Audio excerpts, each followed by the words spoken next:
Chapter 19 pollution of air.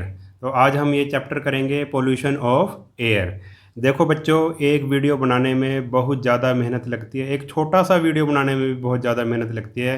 तो आपसे request है कि आप चैनल का कोई भी वीडियो जब देखते हो तो कंप्लीट देखा करो, और वीडियो देखने के बाद आपने कमेंट ज़रूर करना है। कमेंट करके ज़रूर बताना है कि आपको वीडियो कैसा लगा, और अगर आपको वीडियो पसंद आता है तो आपने लाइक भी ज़रूर करना है। तो शुरू करते हैं chapter 19 pollution of air. We all are dependent on the environment of our survival. देखो, हम सभी जीवन के लिए किस पे डिपेंड करते हैं? जो हमारा इन्वायरमेंट है उस पे डिपेंड करते हैं। इन्वायरमेंट अगर अच्छा होगा तो हमारा जीवन भी अच्छा होगा, और इसी के कारण ही हम पृथ्वी पर जीवित हैं, जो हमारा इन्वायरमेंट हमें मिला है। Clean environment is vital for the maintenance of life of all living organisms. अगर साफ़ सुथरा हमारा इन्वायरमेंट है तो ये हमारा सभी लिविंग ऑर्गेनिज्म के लिए ये बहुत क्या है, ज़रूरी है मेंटेन करना। An increase in the population has created an extra burden on our environment. देखो, हमारी जो पूरी दुनिया की जो पॉपुलेशन है वो बढ़ती जा रही है, उसके कारण क्या हो रहा है भाई, एक्स्ट्रा बर्डन पड़ रहा है। किसके ऊपर? इन्वायरमेंट के ऊपर क्या पड़ रहा है भाई, एक्स्ट्रा बर्डन पड़ रहा है। More and more forest are being cut to meet the increasing demand of houses. अब देखो, जनसंख्या अगर बढ़ेगी, पॉपुलेशन अगर बढ़ेगी, तो क्या भाई डिमांड बढ़ेगी किसकी? घरों की डिमांड। वो लोग रहेंगे भी तो कहीं, तो घर बनाने के लिए क्या करेंगे, वही फॉरेस्ट को ज़्यादा से ज़्यादा काटेंगे, क्योंकि फॉरेस्ट से कई चीज़ें मिलती हैं जिनका घर बनाने में यूज़ होता है। ज़मीन मिलती है, जंगल की लकड़ी वगैरह से घर बनता है। More food is needed to feed the increasing population. और जो जनसंख्या बढ़ चुकी है उसके लिए और ज़्यादा खाना चाहिए, ठीक है। More industry have to be set up to manufacture item to daily use. और ज़्यादा से और ज़्यादा इंडस्ट्री लगाई जाएगी, क्योंकि डेली यूज़ हमारा क्या हो जाएगा, बढ़ जाएगा अगर जनसंख्या बढ़ जाएगी। Many of these industries release harmful gases in the atmosphere and liquid waste in water. अब इंडस्ट्री अगर लगाएंगे, कारखाने फैक्ट्रियां अगर लगाएंगे चीज़ें बनाने के लिए, ठीक है, तो क्या होगा भाई, उससे हार्मफुल गैसें निकलेंगी जो एटमॉस्फेयर में जाएंगी, और लिक्विड वेस्ट भी निकलेगा जो हमारे इन्वायरमेंट को क्या करेगा भाई, ख़राब कर सकता है। Number of vehicles has also increased on the road. जनसंख्या बढ़ेगी तो व्हीकल भी बढ़ जाएंगे, कार स्कूटर मोटरसाइकिल इनकी संख्या भी बढ़ जाएगी, लोग ज़्यादा से ज़्यादा खरीदेंगे।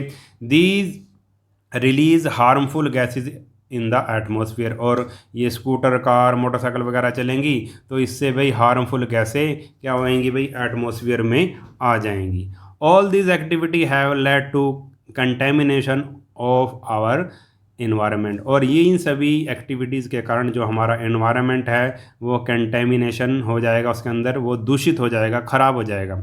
इन this chapter we will learn more about contamination of air and the remedial measures necessary to free our environment from pollution। और इस चैप्टर में हम क्या पढ़ेंगे भाई, कि भाई एयर जो हमारी है, एयर पोल्यूशन के बारे में पढ़ेंगे, हमारी एयर कैसे दूषित होती है, और उसके जो रेमेडियल मेजर्स हैं, उसके जो उपचार हैं, उससे बचने के उपाय क्या हैं, इसके बारे में हम पढ़ेंगे। तो सबसे पहले है भाई पोल्यूशन। पोल्यूशन क्या होता है? The term pollution has been derived from Latin word pollutionium. देखो, एक लैटिन वर्ड है, लैटिन वर्ड से बना है, पोलोशीनियम से बना है पोल्यूशन, विच मीन्स, और इसका मतलब क्या है, which means to make dirty. Pollutionium का मतलब क्या है कि किसी चीज़ को गंदा कर देना। एनी सब्सटेंस, अब देखो क्या है इसकी definition, any substance present in the environment in proportion greater than it's natural abundance and causing harmful effect is called pollutant. Any substance यानी कि कोई भी ऐसा सब्सटेंस जो वो अपने नेचुरल उसमें इन्वायरमेंट में मौजूद है, अगर वो उससे ज़्यादा हो जाए, ठीक है, नेचुरल अबेंडेंस से क्या हो जाए, ज़्यादा हो जाए, एंड कॉजिंग हार्मफुल इफेक्ट, और उसका जो हार्मफुल इफेक्ट हो, ठीक है, हानिकारक प्रभाव हो, इज़ कॉल्ड ए पोल्यूटेंट। उसको ही क्या कहेंगे, पोल्यूटेंट कहेंगे। जैसे अगर हमारी कार्बन डाइऑक्साइड की कुछ मात्रा निश्चित है, अगर कार्बन डाइऑक्साइड हद से ज़्यादा बढ़ जाती है, ठीक है, जितनी होनी चाहिए उससे ज़्यादा हो जाती है, तो वो भी एक तरह की क्या हो जाएगी भाई, पोलूटेंट हो जाएगी। या दूसरी गैसें, नाइट्रोजन डाइऑक्साइड या दूसरी जो गैसें हैं, अगर वो ज़्यादा हो जाएं तो उसको पोलूटेंट कहेंगे। In this phenomena is known as pollution, और इसी फिनोमिना को हम क्या बोलेंगे, पोल्यूशन बोलेंगे। आगे भी हम इसकी डेफिनेशन करेंगे आगे कि एयर पोल्यूशन क्या होता है और एयर पोल्यूटेंट क्या होते हैं। This implies that the presence of many of substances in indesirable concentration causes pollution। और इसका मतलब ये है कि the presence of many of substances, ऐसी सब्सटेंसेस की प्रेजेंस जो हमें नहीं चाहिए, अनडिज़ायरेबल हैं, जो हमें नहीं चाहिए, वो क्या कर देती हैं भाई, पोल्यूशन करती हैं। Also there are some harmful substances which when released in the atmosphere due to various human activity cause pollution। और इसके अलावा भी कुछ ऐसे सब्सटेंसेस हैं जो एटमॉस्फेयर में आ जाते हैं, किसके कारण आते हैं, ह्यूमन एक्टिविटी के कारण, हमारे कारण, जो इंसान एक्टिविटी करता है उसके कारण भी क्या होता है भाई, पोल्यूशन होता है। अब ये डू यू नो में है, जैसे एक ये ह्यूमन एक्टिविटी है जिसके कारण पोल्यूशन हुआ था, ये है methyl isocyanate, also called MIC, that got released from the Union Carbide factory in Bhopal, contaminated the environment to such a large extent that thousands of people lost their life। अब ये एक घटना हुई थी मिथाइल, एक factory में, union carbide factory में एक घटना हुई थी जिसमें मिथाइल आइसोसाइनेट क्या हो गई थी, रिलीज़ हो गई थी गलती से, आदमियों की गलती से टैंकर फट गया था, उसके कारण ये रिलीज़ हो गई थी। और जब ये एटमॉस्फेयर में आई तो ये एक जहरीली गैस थी और इतना ज़्यादा पोल्यूशन हुआ कि भोपाल की बात है, मध्य प्रदेश में जो भोपाल है उसमें इतनी मतलब इतना ज़्यादा उससे हानि हुई कि कई लोगों की उसमें जान चली गई। ठीक है, तो ये एक क्या थी भाई, ह्यूमन एक्टिविटी थी, फैक्ट्री लगा रखी थी, फैक्ट्री से ये जो मिथाइल साइनाइड एटमॉस्फेयर में आई और कई लोगों की इससे जान चली गई। अब उसके बाद है भाई एयर पोल्यूशन। एयर पोल्यूशन में क्या है, air is a mixture of very many gases. Air क्या है, हवा क्या है, हवा कई गैसों का क्या है, मिक्सचर है। Two of the most prominent of this gases are nitrogen and oxygen. इनमें से दो गैसें ऐसी हैं जो बहुत अधिक मात्रा में है, एक है नाइट्रोजन, टोटल 100% का 78% क्या है, नाइट्रोजन है, और 21% क्या है, ऑक्सीजन है। उसके बाद जो अदर गैसें हैं वो थोड़ी थोड़ी मात्रा में हैं, जैसे कि carbon dioxide, argon, methane, helium, ozone and water vapour are also present in very small amount. ठीक है, ये गैसें भी थोड़ी थोड़ी मात्रा में एटमॉस्फेयर में हैं, मगर मेन दो गैसें क्या हैं, नाइट्रोजन और oxygen. The contamination of air, अब एयर पोल्यूशन की डेफिनेशन क्या है, the contamination of air by unwanted substances having harmful effect on both the living and non living things is referred to as air pollution. The contamination का मतलब दूषित करना, खराब कर देना उसको, ठीक है, ऑफ एयर, एयर का खराब होना, बाय अनवांटेड, जो हमें नहीं चाहिए ऐसे सब्सटेंसेस के कारण, जो क्या डालें भाई, जो हार्मफुल इफेक्ट डालें, किस पे, लिविंग थिंग्स पे भी और non living things. Living things जैसे होगी भाई, हम हो गए, इंसान हो गए या जानवर हो गए, ठीक है, उन पे भी बुरा असर डाले, और नॉन लिविंग थिंग्स पे भी क्या बुरा असर डाले, उसी को हम क्या कहेंगे भाई, एयर पोल्यूशन कहेंगे। अब उसके बाद आता है भाई all such substances that contaminate air, ऐसे सभी सब्सटेंस जो एयर को दूषित करेंगे, खराब करेंगे, और आर कॉल्ड पोल्यूटेंट्स, और उनको क्या बोलेंगे हम, पोल्यूटेंट बोलेंगे।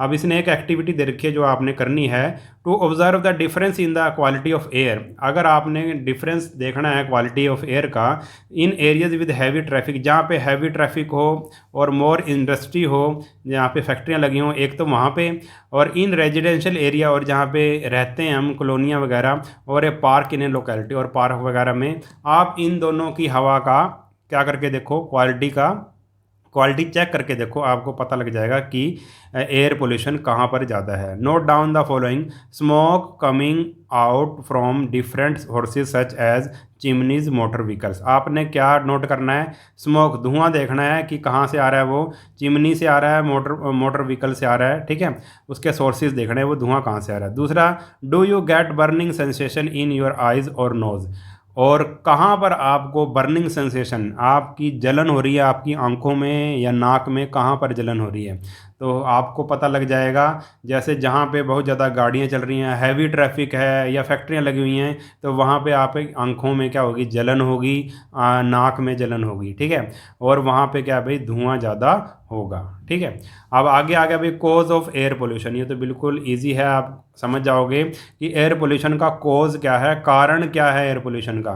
तो following are some major causes of air pollution. Air pollution का क्या कारण है? Excessive burning of fossil fuel like coal, kerosene, petrol and diesel. अगर हम किसी फ्यूल का, फॉसिल फ्यूल का ज़्यादा इस्तेमाल करेंगे, तो जैसे कि कोल, कैरोसिन और पेट्रोल और डीजल, तो इससे एयर पोल्यूशन होता है। Smoke from factories and vehicle, जो फैक्ट्री से स्मोक और गाड़ियों से जो धुआं निकलता है उसके कारण होता है। Use of certain harmful substances like chlorofluorocarbon, और अगर ऐसे हार्मफुल सब्सटेंस जैसे कि क्लोरोफ्लोरोकार्बन का अगर हम यूज़ करें, तो उससे भी क्या होता है भाई, एयर पोल्यूशन होता है। अब आगे है, do you know almost 90% of sulphur dioxide gas. Sulphur dioxide gas भी एक क्या है, एयर पोल्यूटेंट है, और 90% इसका in the air comes from burning the coal by the thermal power plant. जो थर्मल पावर प्लांट में जो कोयले का यूज़ होता है जिससे बिजली बनाई जाती है, सल्फर डाइऑक्साइड 90% सल्फर डाइऑक्साइड इन्हीं थर्मल प्लांट से, इनकी चिमनी से निकलती है। तो ये सल्फर डाइऑक्साइड एक एयर पोल्यूटेंट है।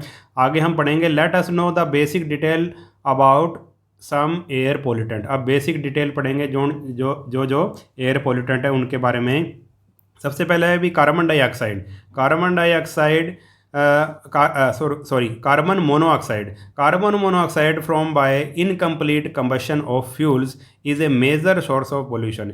ये जो कार्बन मोनोऑक्साइड है, ये क्या है, बहुत ही बड़ा एक एयर पोल्यूटेंट है। और ये कैसे पैदा होता है? इनकम्प्लीट कंबशन ऑफ फ्यूल, अगर फ्यूल पूरी तरह से ना जले तो उसके कारण ये कार्बन मोनोऑक्साइड पैदा होती है। अब इसके हार्मफुल इफ़ेक्ट क्या हैं? Carbon monoxide when inhaled passes through the lungs into the blood. जब कार्बन डाइऑक्साइड हमारी सांस में चली जाती है थ्रू द लंग्स, और फेफड़ों तक पहुंचती है, ठीक है, और खून तक पहुंचती है, it combines with the haemoglobin. और ये जो हमारे खून में हेमोग्लोबिन होता है उसके साथ क्या कर देती है, ये कंबाइन कर देती है, रिएक्शन कर देती है टू फॉर्म कॉम्प्लेक्स सब्सटेंसेस, और एक सब्सटेंस बना देती है जिसको बोलते हैं कार्बोक्सी हीमोग्लोबिन, ठीक है। कार्बोक्सी हीमोग्लोबिन बना देती है। देखो, कार्बन डाइऑक्साइड हमारी सांस में गई, फेफड़ों में खून से जाके मिलके हमारे खून में क्या होता है, एक सब्सटेंस होता है हीमोग्लोबिन। हीमोग्लोबिन के साथ मिलके ये कार्बन डाइऑक्साइड एक नया सब्सटेंस बना देती है जिसको बोलते हैं कार्बोक्सी हीमोग्लोबिन, और ये बहुत खतरनाक होता है। This complex is unable to transport oxygen to various part of the body. और ये जो सब्सटेंस बना है कार्बोक्सी हीमोग्लोबिन, ये क्या करता है, ऑक्सीजन की सप्लाई को हमारे शरीर में रोक देता है एक तरह से। दिस कॉजेज सफोकेशन, जिससे हमारा सांस घुट जाता है, एंड अल्टीमेटली डेथ हो जाती है हमारी, ठीक है। तो ये बड़ा ही खतरनाक है। मैं आपको एक एग्जांपल देता हूँ। जैसे कई लोग क्या करते हैं भाई, सर्दियों में शहरों में तो कम ही होता है, गांव देहात में ज़्यादा होता है कि भाई अंगीठी जलाकर वो अंगीठी को कमरे के अंदर रख देते हैं, और सर्दियां होने के कारण वो अपने दरवाजे खिड़कियां बंद कर देते हैं। तो उस अंगीठी में क्या होता है भाई, कार्बन मोनोऑक्साइड पैदा हो जाती है, और धीरे धीरे हम सोए रहते हैं, हमें पता नहीं लगता, और धीरे धीरे उसकी मात्रा इतनी अधिक हो जाती है, और वो हमारी सांस में चली जाने के कारण कार्बोक्सी हीमोग्लोबिन जब हमारे शरीर के अंदर बन जाता है तो हमारी सांस घुट जाती है और डेथ हो जाती है। तो कभी भी आप ये याद रखना, कभी भी घर में कमरे के अंदर अंगीठी आपने नहीं रखनी है, जैसे कमरे को गर्म करने के लिए, और अगर रखनी भी है तो दरवाजे खिड़की खोल कर सोना है। तो आगे आ गया भाई, a high concentration of carbon monoxide in air effect the growth of plant. अब अगर ज़्यादा कार्बन मोनोऑक्साइड हो जाएगी तो ये प्लांट की ग्रोथ को भी क्या करेगी, रोक देगी। द लीव्स ऑफ ड्रॉप, और उसके पत्ते क्या हो जाएंगे, झड़ जाएंगे। It is worthwhile to note here that another well known gas carbon dioxide when present in excess also causes pollution of air. और दूसरा पॉइंट ये नोट करने का है कि कार्बन डाइऑक्साइड भी अगर इसकी मात्रा भी अगर थोड़ी सी ज़्यादा हो जाए तो ये भी एक तरह का एयर पोल्यूशन करती है। उसके बाद आ गया हमारे पास nitrogen dioxide. Nitrogen dioxide is mainly produced by combustion of petrol gasoline in automobiles. अब नाइट्रोजन ऑक्साइड कैसे पैदा होती है, कंबशन ऑफ, अगर पेट्रोल है या गैसोलीन, जो भी पेट्रोल से संबंधित, पेट्रोलियम से संबंधित जो भी पदार्थ हैं उनके जलने से ये पैदा होती है। जैसे गाड़ियों में हम यूज़ करते हैं, गाड़ियों में, मोटरसाइकिल में, हवाई जहाज़ में, ठीक है। Harmful effect of nitrogen dioxide, इसके हार्मफुल इफेक्ट क्या हैं, तो high concentration of nitrogen dioxide in air is harmful to plant. ये पौधों के लिए बड़े ही खतरनाक है अगर ये ज़्यादा हो जाए। It result in retardation of their photosynthetic activity. ये क्या करती है भाई, जो पौधे की फोटोसिंथेटिक एक्टिविटी है, इस एक्टिविटी के कारण पौधे अपना खाना बनाते हैं, वो इस प्रोसेस को क्या कर देती है, रिटार्ड कर देती है, धीमा कर देती है। इस गैस के कारण पौधों को बहुत हानि होती है। दूसरा है, it result in respiratory problem in human beings. जो हमारे इंसानों के अंदर ये क्या कर देती है भाई, रेस्पिरेटरी, सांस से संबंधित बीमारियां पैदा कर देती है। उसके बाद नेक्स्ट टॉपिक है स्मोक। ये बहुत ही इंपॉर्टेंट है, इसको ज़रा ध्यान से आप कर लेना। स्मोक क्या होता है, इन विंटर्स, सर्दियों में क्या होता है भाई, एक thick fog like layer envelope the atmosphere. आपने देखा होगा सर्दियों में एक बहुत ही गहरा धुंध सी छा जाती है एटमॉस्फेयर में चारों तरफ।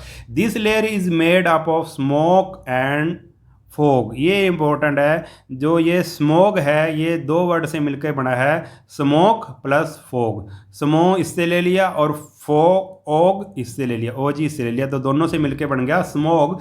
मैंने आपको ये पहले भी करवाया था एक बारी। तो स्मोक प्लस फोग। स्मोक तो होता है धुआं और फोग होता है जो नेचुरल धुंध पड़ती है, वो होता है जब धुआं और धुंध आपस में मिल जाती हैं तो क्या बन जाता है, स्मोक बन जाता है। When smoke containing oxide of nitrogen combine with other air pollutant and fog it form A smoke. और जब जो धुएं में क्या होता है, नाइट्रोजन होती है और कंबाइन करती है किसके साथ, और दूसरे जो एयर पोल्यूटेंट उसके साथ कंबाइन करती है फॉग के साथ, तो इट फॉर्म स्मोक। तो उसको क्या कह देंगे हम, स्मोक कह देंगे। आपने न्यूज़ में देखा होगा कि दिल्ली की ज़्यादा खबरें आती हैं कि भाई दिल्ली में क्या छा गया है भाई, स्मोक छा गया है। 10-10 दिन तक, 15-15 दिन तक लोगों का क्या हो जाता है भाई, बुरा हाल हो जाता है, सांस लेनी मुश्किल हो जाती है। तो स्मोक कैसे बनता है, धुएं और धुंध से मिलकर क्या बनता है, स्मोग बनता है। अब नेक्स्ट इसका देखो हार्मफुल इफेक्ट, देखो इसके हार्मफुल इफेक्ट क्या हैं इसके स्मोक के।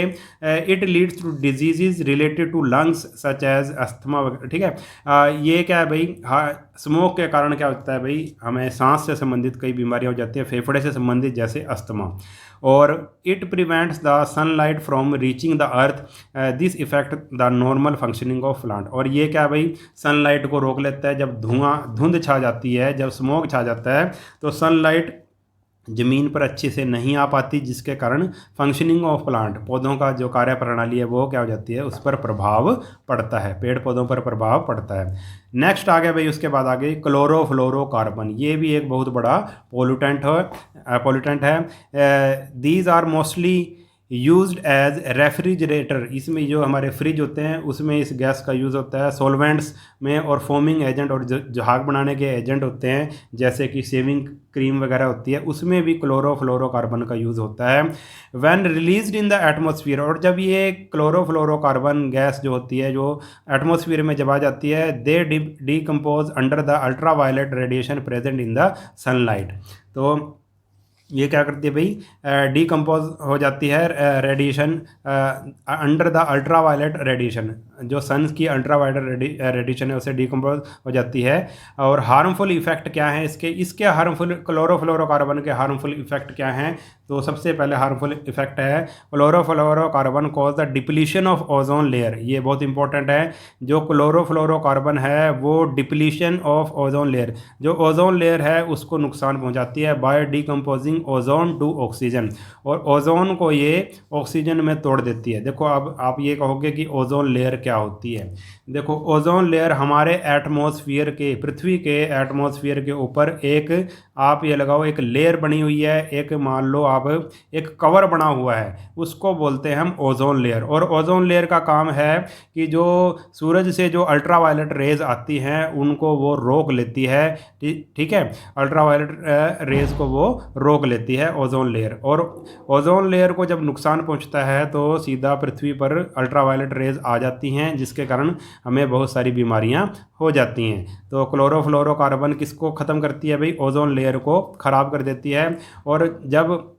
और क्या करती है भाई? जो ओजोन लेयर है उसको ऑक्सीजन में तोड़ देती है। ठीक है, ओजोन लेयर को, ओजोन को ऑक्सीजन में तोड़ देती है, जिसके कारण क्या होता है भाई? This result in an increased amount of ultraviolet radiation, जिसके कारण जो शरीर की जो सूरज की अल्ट्रावायलेट रेडिएशन बढ़ जाती है, पृथ्वी पर आ जाती हैं from the sun reaching the earth. This can cause skin cancer. और इन अल्ट्रावायलेट रेज के कारण क्या हो सकता है भाई? स्किन कैंसर हो सकता है और डैमेज ऑफ आइज, और हमारी आंखें खराब हो सकती हैं। ठीक है, तो ये हार्मफुल इफेक्ट हैं क्लोरोफ्लोरोकार्बन के। उसके बाद आगे आ गया भाई एसिड रेन। एसिड रेन क्या होती है? देखो नाम से पता लग रहा है एसिड तो बहुत खतरनाक होता है, आपको पता ही होगा। Normal rain is slightly acidic due to the dissolution of atmospheric carbon dioxide in water. जो नॉर्मल रेन होती है उसमें वो भी थोड़ी सी एसिडिक होती है, क्योंकि उसमें क्या होता है भाई? कार्बन डाइऑक्साइड होती है। एक्सेसिव कार्बन डाइऑक्साइड, अगर ज़्यादा कार्बन डाइऑक्साइड हो जाए, स्मोक हो जाए, और nitrogen dioxide when released in the atmosphere come in contact with the water vapour present there, this result in the formation of sulphuric acid and nitric acid. These acid then fall down with rain making it acidic. Such rain is called acid rain. Acid rain क्या होती है? जब atmosphere में carbon dioxide, smoke और nitrogen dioxide जब ज़्यादा release हो जाती हैं तो ये तीनों चीज़ें किसके साथ रिएक्शन करती हैं? जो वाटर वेपर जो एटमॉस्फेयर में उसके साथ रिएक्शन करके क्या बना देती हैं भाई? सल्फ्यूरिक एसिड और नाइट्रिक एसिड बना देती है। ये इंपॉर्टेंट है। क्या किसके कारण एसिडिक होती है रेन? सल्फ्यूरिक एसिड बनता है और नाइट्रिक एसिड बनता है। जब वो वाटर वेपर के साथ क्या करती हैं भाई? रिएक्शन करती हैं, तो सल्फ्यूरिक एसिड और नाइट्रिक एसिड बनता है। और जब ये एसिड पानी रेन के साथ नीचे आते हैं तो मतलब वो रेन क्या हो जाती है? एसिडिक हो जाती है और हमारे लिए बड़ी ही हानिकारक होती है। अब इसके हार्मफुल इफ़ेक्ट क्या हैं? जो एसिड रेन होती है, स्टैचू और स्ट्रक्चर होते हैं, जो भी स्टैचू हैं या जो भी हमारी इमारतें हैं, वो मेड फ्रॉम मार्बल, जो पत्थर से बनी होती हैं, मार्बल से बनी होती हैं या लाइमस्टोन से बनी होती है, get slowly corroded when rain water containing the acid fall on them. जब ये एसिड रेन इनके ऊपर गिरती है स्टैचू और स्ट्रक्चर पे, तो ये क्या हो जाते हैं भाई? ये ख़राब होना शुरू हो जाते हैं, क्योंकि एसिड रेन के साथ ये रिएक्शन करता है। कौन? मार्बल और limestone. Both sulphuric acid and nitric acid can dissolve marble to form salt. अब सल्फ्यूरिक एसिड और नाइट्रिक एसिड साल्ट मार्बल के साथ डिजोल्व होकर क्या बनाते हैं? साल्ट बनाते हैं। Acid rain hence corrodes the marble of the monument. और जो भी मोनूमेंट हैं उनमें जो पत्थर लगा हुआ है वो क्या हो जाता है? ख़राब होना शुरू हो जाता है। This phenomena is also called the marble cancer. और इस फिनोमिना को हम मार्बल कैंसर भी कहते हैं, जो एसिड रेन के कारण होता है। The pollutant in air can दस कॉज डीकलरिंग ऑफ वाइट मार्बल। और इनके कारण, जो इन दूषित पदार्थों के कारण, पोल्यूटेंट के कारण क्या हो जाता है भाई? पत्थर का रंग क्या हो जाता है? चेंज हो जाता है, पीला पड़ जाता है या काला पड़ जाता है। ठीक है, तो सेकंड है इसका आर्टिकल मेड ऑफ मेटल। जो भी आर्टिकल मेटल से बनी हो, गोल्ड से बनी हो या सिल्वर से, और सिल्वर ऑर्नामेंट हो, अगर उन पे ये गिरे, एसिड रेन गिरे, तो उनकी जो चमक है वो ख़राब हो जाती है और वो अफेक्टेड हो जाते हैं। अब नेक्स्ट देखते हैं। इसका थर्ड है acid rain washes away A number of essential mineral from the soil. और जो भी हमारे मिट्टी में जो क्या होते हैं भाई? एसेंशियल मिनरल्स होते हैं, उनके एसिड रेन के कारण वो सारे ख़राब हो जाते हैं, बह जाते हैं।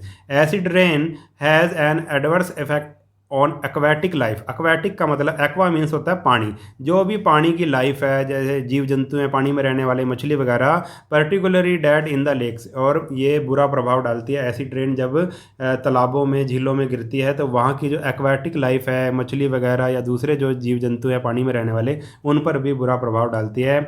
ऐसी rain is therefore quite harmful to both plant and animal life. और जो ऐसी ट्रेन है वो बहुत ही खतरनाक है, किसके लिए? प्लांट लाइफ और एनिमल लाइफ दोनों के लिए खतरनाक है। अब इसके आगे है भाई, do you know the supreme court has expressed serious concern over the damage being caused to Taj Mahal. Supreme court ने भी सीरियस कंसर्न दिखाया है कि ताजमहल ख़राब हो रहा है पोल्यूशन के कारण। Instruction have been issued to keep the air in the Taj trapezium. अब कुछ इंस्ट्रक्शन दी हैं सुप्रीम कोर्ट ने उसको बचाने के लिए। Area comprising cities of Agra, Mathura और भरतपुर के लिए उसके आसपास हैं, ताजमहल के आसपास ये 3 सिटीज़ हैं, free from pollution. Supreme court ने कहा है कि इसको पोल्यूशन फ्री रखना है। It has been made mandatory for all industry which fall in region. और इस रीजन में जो भी इंडस्ट्री आएगी, सुप्रीम कोर्ट ने ये कहा है कि उन्होंने क्या यूज़ करना है? LPG यूज़ करनी है, CNG यूज़ करनी है as fuel instead of traditional fuels like coal and oil. Coal और ऑयल का यूज़ नहीं करना है। किसका यूज़ करना है? LPG और CNG का यूज़ करना है। आगरा, मथुरा और भरतपुर के आसपास के जितने भी क्षेत्र हैं वहाँ पे LPG और CNG का यूज़ करना है, क्योंकि LPG और CNG से बहुत कम पोल्यूशन होता है। कोयले और ऑयल से तो, जो पेट्रोलियम वगैरह से तो बहुत ज़्यादा पोल्यूशन होता है। तो ये सुप्रीम कोर्ट ने क्या दे रखी है भाई? गाइडलाइन दे रखी हैं। तो इस वीडियो में हम इतना ही करेंगे। अगर वीडियो आपको अच्छा लगा है तो चैनल को सब्सक्राइब कर लेना और वीडियो को अपने सभी दोस्तों के साथ शेयर ज़रूर कर देना। नेक्स्ट वीडियो में मिलेंगे, तब तक के लिए नमस्कार।